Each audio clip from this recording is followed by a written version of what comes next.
Regarding the first question, related to the deep tech ecosystem in Greece, I think that Greece has strong potential on research. This is reflected in various data and indicators.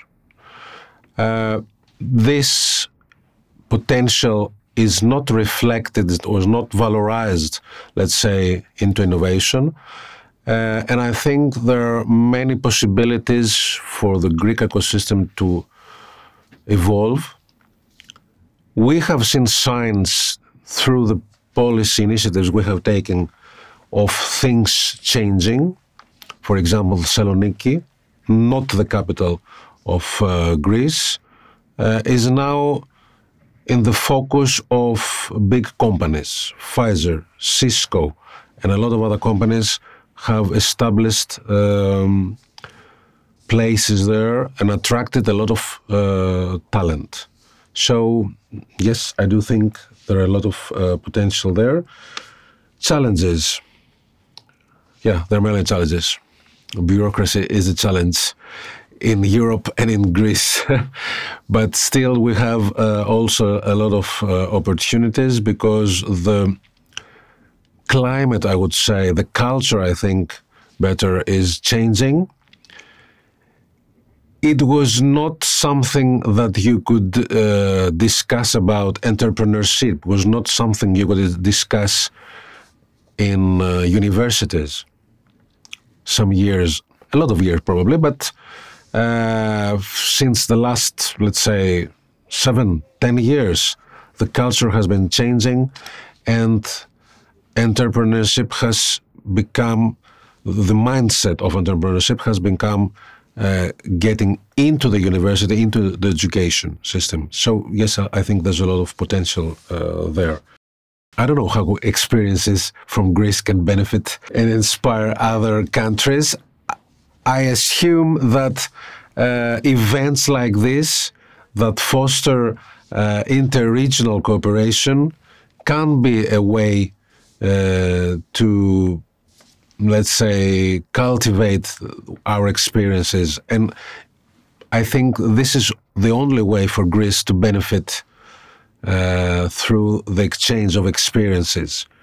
Programs like Interreg, mutual learning exercises, and other instruments that the Commission is using, I think has proven really useful in the exchange of this knowledge. Strategies that are driving innovation, entrepreneurship, and have been successful. I think that the best strategies are those involving the actors. All strategies that come from a consulting company or from one aspect of the system cannot succeed. We do have the experience of getting actors of the whole quadruple now helix, and they have proven successful. I think the best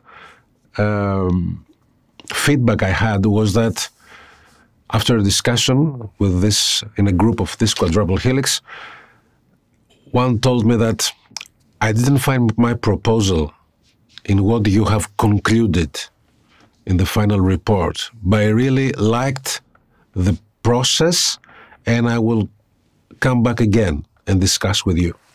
Now, the role of public and private investments in the deep tech ecosystem and startups, yes. Of course, it is vital, but I believe they have to be in an analogy that is changing. What do I mean by that? The public sector must intervene to give incentives so that the private sector comes and follows.